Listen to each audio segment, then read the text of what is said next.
Hi, I'm Hazel. It's almost Saturday, so it's time for a new vlog. This week, the invasion started on live servers. So this is week 2 of 7.2, and they started the zone invasions in like Hazelnuttygames and Stormheim and High Mountain and whatever. And they have been fantastically buggy. I tested them on the PTR, and they were buggy back then, and I've done them on live, and they're buggy now. And the thing that really gets me is that it's a different issue every time. Like, the first time I did when it was Asuna, and that was the first one that was up, and everything mostly worked fine, except for the zone was just unplayably laggy until I got in a group with a guildie that put me on another shard, and that was fine. But some of the cross-realm instances of Asuna during that first invasion were just like 10 plus seconds of latency. Like, I would press my button and then I would just like go on my phone, then I would look up and it'd be like, is my dot up yet? And then I would look back and it's like, no. It was just undoable. So so that was the first one. And then the second one was Vel'Shirah. The thing that happened to me with Vel'Shirah was it was all fine, it wasn't laggy. And I got to the last part and I thought I finished it, but it didn't give me completion credit. And then I was reading online and people were like, oh man, sometimes you just have to queue up again. But in order to queue up again, you have to get back to this dude that's on this platform you can't reach. So you got to use the Emerald Winds toy to get to him. And I was like, oh no, I don't even have that. So I went and got the Emerald Winds toy. I did that achievement finally, like a week before flying. And then went and got back up to him and then I did it again and it still didn't work. And then I did it a third time after abandoning and repicking up the quest and I finally got credits. So that was Vel'Shirah. And then one spawned in Stormheim, but it spawned between the hours of 2 a.m. and 8 a.m. So I didn't actually get to do that one because I logged on, it was like ending. And then yesterday I did another one in Asuna, and it wasn't that bad, but there was, it wouldn't tell you where to go, like your quest completed, and the next thing popped up, but it wouldn't show you what that was, and you had to actually go find it. I don't know. They've been pretty spectacularly messy so far, but hopefully by the end of the week, they've kind of gotten them cleaned up and fixed all the glaring issues and we can just farm our nether shards in peace. I was a little bit disappointed that the only thing to really do in the Broken Shore campaign this week, it was the invasion. Like, I went to the Broken Shore and I was like, all right, what are we doing this week? It's a new week, time to progress the story. And they're like, oh, do an invasion. I'm like, cool, so I did one. And then that was it. That was the whole thing. So I guess maybe this upcoming Tuesday we'll get some more. This upcoming week, we're going to be able to progress the class campaign to the point where we get our new follower. We're going to unlock class-specific world quests, and we're going to be able to start our order hall advancement. So that's going to be all coming next week, which will be kind of nice. Hopefully the campaign steps from the Broken Shore next week will give us enough rep that most people that have been keeping up with world quests should be able to get their flying. Because that was the other thing they did this week was they hotfixed the Defender of the Broken Isles requirement out of the Pathfinder achievement. So previously, in order to get flying, you needed to have Pathfinder Part 1, you needed to be revered with Armies of Legionfall, you needed to explore the Broken Shore, and you needed to have Defender of the Broken Isles, which is defend an invasion in every single zone. One of each of the 4, maybe 5 zones, I don't remember. People are so upset about these invasions because A, they're kind of buggy, and B, they're only up for 6 hours, and they spawn at really weird random times, so people that have jobs or, you know, sleep at night are going to be missing a lot of them, and people were just so outraged at the fact that they needed them for flying that they actually hotfixed that achievement out of the meta for Pathfinder. So at this point, if you have Pathfinder Part 1, the only thing you need to do to fly, assuming you've explored the Broken Shore, which takes like 10 minutes, just go do it, is revered with Armies of Legionfall, and people are getting that now. People that have been farming the chests, people that have been realm hopping to farm all the chests for war supplies, and then of course keeping up with all of the rare mob spawns, are pretty far ahead and are actually getting their flying now because they've you know, you get the war supplies and then you get the Dark Moon buff and then you turn those war supplies in towards one of the buildings and that gives you rep. So some people are actually done at this point. I am not done. I didn't do any of the farming stuff. I've been keeping up with the world quests and I've been using the Dark Moon Fair buff, but I didn't like go chest farming or anything. So I am like 6k rep into Honored. So I'm like halfway there. I'm assuming that after the campaign rep of early next week and then like some more world quests, hopefully we get it early next week. I want to fly so bad. I've been doing so many world quests. Ever since the new patch, I've been trying to clear the map of all the artifact power world quests, and every time I'm running to like some weird cave or like around some mountain, or it's just I just want to get on my bird. I just want to get on my bird and just go. I know I'll be able to do it next week. We're so close. I want it so bad. Anyways, the other thing that happened last week was the Mage Tower was built on North America and then EU, and then it fell again like 3 days later as was intended. I personally spent way too much time attempting my artifact challenge. This was really dumb of me. I knew I probably wasn't going to be able to do it with my gear. I don't have optimal legendaries and I'm not in mythic gear. I'm just a heroic geared Shadow Priest. So I knew I probably wasn't going to be able to do it. I just wanted to try it a bunch of times to figure out what the mechanics are, hopefully see all the phases and then put together my video on it, which I eventually did. That's out now. But I should have just let it go after the first 20 attempts, but then I did not let it go, and I gave it another like 25 for a total of like 7 hours of pulling this thing. It was a bad decision. I stressed myself out way too much trying that. Basically, what I've concluded now is that whenever I get Sifus, I'm going to go back in and try it with Sifus, and then whatever gear I've gotten in the time it takes me to get Sifus to drop, so that's my plan. Thankfully, the Shadow Priest challenge appearance doesn't look that cool to me. I would actually rather have the Balance of Power one, which I am almost done. I'm stuck at 19 of 20 night shards, which is really frustrating, but I'll get that next week. Speaking of Artifact Power World Quest and wanting to fly, I am randomly super addicted to the Artifact Power farm. I was never like this in any of the previous patches of Legion, and I think I know why. So the other day, one of my friends was talking to me about Artifact Power, and he's like, oh man, I'm only like 3 bubbles away from my next point, and I'm like, bubbles? Are you taking a bath? Like, what's up? And apparently, default user interface, and LVY, I guess, has a bar that tracks your Artifact Power. And I've been using Bartender, so that's not enabled by default. And I was like, man, that's a good idea. So I went into Bartender and I enabled it because you just have to like turn it on.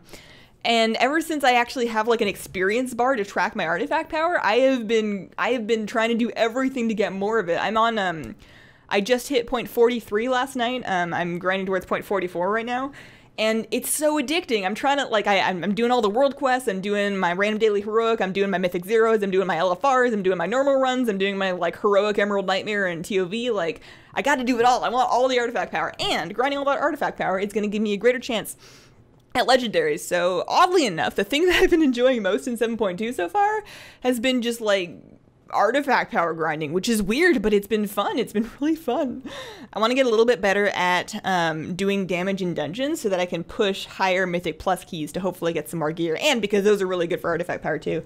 But I've been really having a blast with that. Mostly unrelated news. You guys probably noticed that ever since I quit PvP, I pretty much haven't streamed on Twitch. I don't really plan on doing that again. But it occurred to me that it was kind of a bummer. A lot of people that were watching me on Twitch were accumulating that stream currency, or the nuts, because they were trying to redeem the reward for a baking or cooking stream. It seemed like there was a lot of interest in that. So what I basically did is I stuck that as a goal reward on Patreon. So we're about halfway there. Once the cumulative pledges reach that point, which is at 200, I will do a recurring monthly cooking or baking stream. So every month, I'll set up my camera somehow in my kitchen and hang out and talk away from my desk, and we'll make like some cookies or something from the Warcraft cookbook, or maybe just dinner, like whatever. If we do reach that Patreon goal, then I will be getting those rolling. Those will probably be on YouTube, honestly. I really like streaming on YouTube. I can stream in much higher quality, and it's kind of a pain in the butt swapping my stream key between 2 websites. So I'm probably going to keep all streams on YouTube. As a very quick refresher on Patreon, the most popular tier is the $5 a month one, and that gets you into the North American Battle Pet giveaway. So every month I give away a couple of battle pets. I tailor the amount of pets to how many people are actually eligible for the giveaway so that they have at least a 1 in 10 chance or better. And then the winners, I like look at their pet collections and I pick out a pet that they don't have that I think might be useful for them, and then I level it and then I send it to them. So that was my sellout segment. Questions for the week. Beer Cake asks, what are some good comps to run for PvP pet battles? Preferably pets that do not require to pay in shop. So I totally feel you on not wanting to use shop pets. I'm not the right person to ask. I don't know. I'm not very good at PvP pet battles. I love doing them on stream. And the thing that we've been doing on stream is I've been just kind of like inventing teams and trying out different things and trying to figure out what I like. So as soon as I know, you'll know it. As soon as I like hit on a team that I really like that has a really good win rate, I will definitely make videos on that and show you guys how I do that. But right now I don't. I'm not very good. I only win about half of my battles. Most of my comps are pretty much just a Blossoming Ancient, and you just said you got Brute, so congratulations. You can probably swap that in. So like your Brute, and then just some other pets that feel good, like maybe like a Valkyrie, maybe like a Bone Serpent. Undead pets tend to be really good. Mechanical Pandar and Dragonling is just good at everything in his life. Just like try different stuff, but honestly I don't know what's good. Bosco asks, do you know if there are rewards for pet battle PvP other than quest rewards and achievements? If so, what are the parameters? I've noticed the you've received come up consisting of leveling stones and a couple pet charms. So this is not very transparent within the game UI, but the way this works, and it's not just with PvP pet battles, it is with any pet battle. If you do a pet tamer, you fight a wild pet, you do a PvP pet battle, there is a hidden chance to get some random stuff, to get some random pet stuff. You can get leveling stones, you can get quality stones, you can get treats, you can get bandages, you can just get random stuff occasionally when you do pet battles. I know when I used to farm pet levels out at the Wormrest Temple, just when I was like leveling my whole collection, I would end up with, by the end of like a session that was a couple of hours long, I would end up with a bag that had quite a few quality upgrade stones. Just because you randomly sometimes get stuff when you do pet battles. It's kind of neat, but I honestly don't know what the exact parameters are because I'm pretty sure it's just random. Kazon Rocks asks, would you be willing to make a vid documenting the bugs from 7.2, like the Elyson Invisible Rings of Death, etc.? So I thought about it. I still might do an undocumented changes video, but I'm probably not going to talk about the bugs because by the time I get a video together, they're all going to be fixed. And at that point, it'll just be a video complaining about things that are very much in the past that don't affect anybody anymore. So while there were a shocking amount of bugs in 7.2, I'm probably not going to do a video going over them just because I have other videos that I'm really excited to make that are going to continue to be like useful going forward as opposed to just kind of looking back at some stuff that went wrong. And then Kute asks, have you ever thought about making a video explaining how to get into tea? You could explain tea types, tastes, etc. I would love to do something like that. I'm going to put that on the list for things that I want to do once I get a better vlogging camera, because that would be really cool to do, like at a tea table with like a couple of different samples and talking about like, you know, if you want to get into oolong tea, this is a really good one to start with. If you want to get into China green teas, this is a good one to start with. Here's what you start with if you want to get into Japanese green teas, that kind of thing. But I would do that later, A, because I want a better camera, and secondly, because I'm still nailing down what I like. Like, if you ask me what my favorite tea is, and then you ask me again 3 weeks later, I'm gonna have vastly different answers because I've been drinking so much tea lately and so many different kinds of tea and ordering new stuff and trying new things that my tastes are evolving like really quickly. So I need more time in my life to nail down what I like and what I would actually recommend. And then I want a nicer camera so that I can show the tea in deliciously high definition. And then I didn't actually like snip out this question, but somebody asked what's wrong with the camera. There's nothing wrong with this camera. It works fine. This is a Logitech C910, I want to say. It's like a 1080p webcam, and it does the job. I think it's fine for these vlogs, but it's got a really low frame rate, and it's a little bit grainy, just because it's just a webcam. If I got a better camera, these vlogs would look just a little bit more professional, but it's not a big deal by any stretch of the imagination. Anyways, that has been my week. I hope to see some of you on this afternoon. Assuming my power stays on, I should mention it is ridiculously windy out there. Me and my dog almost got blown away to Kansas, or away from Kansas, I don't quite remember, on our walk this morning. So the power may well go out. I think there's been some power losses in businesses and homes and power grids like surrounding us, so I wouldn't be surprised if we lose power. I will tweet if that happens. But if my power stays on, I'm going to be streaming this afternoon. I want to do some Mythic plus zeros with viewers. My artifact research should be in by this afternoon, so I want to just like grab some viewers and go quickly smash out as many Mythic plus zero dungeons for artifact power and legendary chances as we can. And then maybe do like an LFR Gul'dan, because that is the last thing I need for Insurrection, and that's gonna give me so much artifact power after my research comes in. I need the juice. I'm fiending for it. I'm like a Nightfallen, except instead of mana, I need the artifact power. I need all of it. Anyways, that has been my week. Thank you so much for watching, and have a wonderful, wonderful day. Bye.